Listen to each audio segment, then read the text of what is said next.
Capcom is known for many unforgettable franchises throughout the years, covering plenty of different genres. Throughout the 90s, though, it would be hard to not notice the arcade presence Capcom had with tons of awesome fighting games. Street Fighter is probably their most well-known, but they have had plenty of other fighters that are just as memorable. Street Fighter, I feel, has been fairly well represented over the years, with compilations having been released on PlayStation 1, Sega Saturn, PS2, the original Xbox, PS4, Xbox One, Nintendo Switch, and PC. So finally, we get a welcome change with a bit different selection of games with the soon-to-be released Capcom Fighting Collection for all current consoles and PC. Now to note, as I am playing this game prior to release, I did receive a copy of the game early from Capcom for purpose of review. So much appreciation to Capcom and their PR people for allowing me the chance to check this game out and share my thoughts with you guys. So this is a collection of 10 popular Capcom arcade games, including Darkstalkers, Night Warriors, Vampire Savior, Vampire Hunter 2, and Vampire Savior 2, which previously was never available outside of Japan. Plus we get Cyberbots, Super Gem Fighter Mini Mix, Super Puzzle Fighter 2 Turbo, and Hyper Street Fighter 2. Plus, for the first time on home consoles, we're getting Red Earth, which is a really interesting fighting game that uses some role-playing game mechanics with experience points, leveling up, learning new moves, and improving your attacks and defense.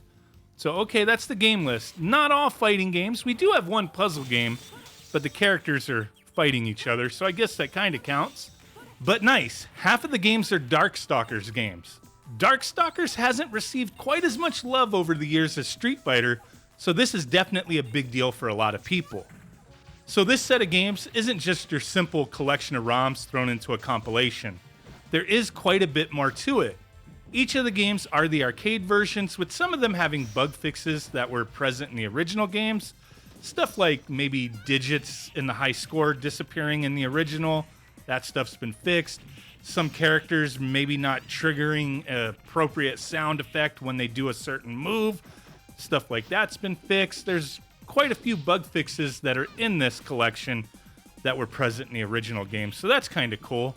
Now another nice thing is each of these games that had North American releases, you also have access to the Japanese version of the game. So each of these games can also be played online with rollback netcode. You have casual, ranked, and custom matches, and you can also spectate. Now, unfortunately, during my time playing this collection of games, there was a limited amount of people playing online matches, and I just couldn't find anyone. So we will have to test out how well the online works in the future. Now, with all these games, you have plenty of quality of life improvements.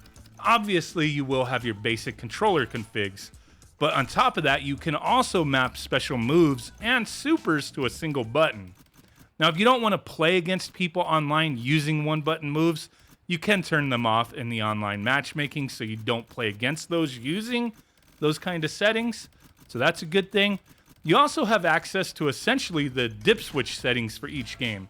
Some games take it a bit further, but every game has its own set of options you can change. Things like difficulty, handicap, max rounds, and a lot more. And then also in-game, you can change display settings. All your basics are here for aspect ratio, including stretching the image out if that's your thing. Plus, you have a different selection of bezels for each game, or wallpapers, whatever you want to call them, or you could just turn them off. And for those who love scanlines, you have a selection of 7 different types. Now, scanlines don't typically show as well in video as they do in real life, but being someone who doesn't care much about using them, I do have to say, after having messed around with all the different selections, a couple of them did look really good to me. But mostly I played with them off, and the graphics look crisp with no weird tearing or other graphics issues at all. So all of the fighting games included in this collection also have a training mode you can enable when in the game select screen.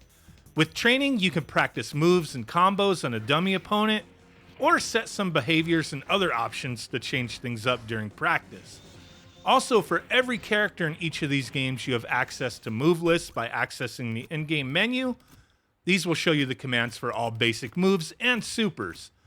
Another feature that I almost forgot to mention is each of the games have a quick save function, kind of like a save state.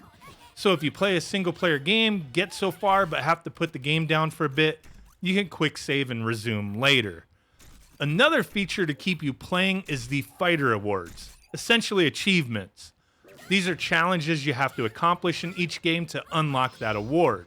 They're kind of like little badges. Some are basic, just like playing the game for the first time. Others are quite a bit more involved, with one I noticed requiring you to not lose a round and perform certain finishers by a certain opponent to unlock that award. Now, another thing I really love having in these types of compilations is a museum feature. And this one has one, and it is awesome. If you like to look at art, concept drawings, and game design documents, this game's museum has 500 pieces, over 500 pieces to look at. Also, you have a music player with all the music from each of the games. This totals at over 400 tracks, and these aren't samples, they are the full songs. And from what I understand, those who pre-order or buy the game around launch, both physically or digitally, are supposed to get more museum content as like a bonus, some special remix songs, and new artwork. So I played each of the 10 included games with different controllers on my Nintendo Switch. I used the Pro controller, a wired 8BitDo Pro 2 controller, and the newer 8BitDo arcade stick with the 2.4 GHz wireless dongle, and all of the games played very well with each of these controllers. I didn't perceive any kind of weird latency or any issues like that at all.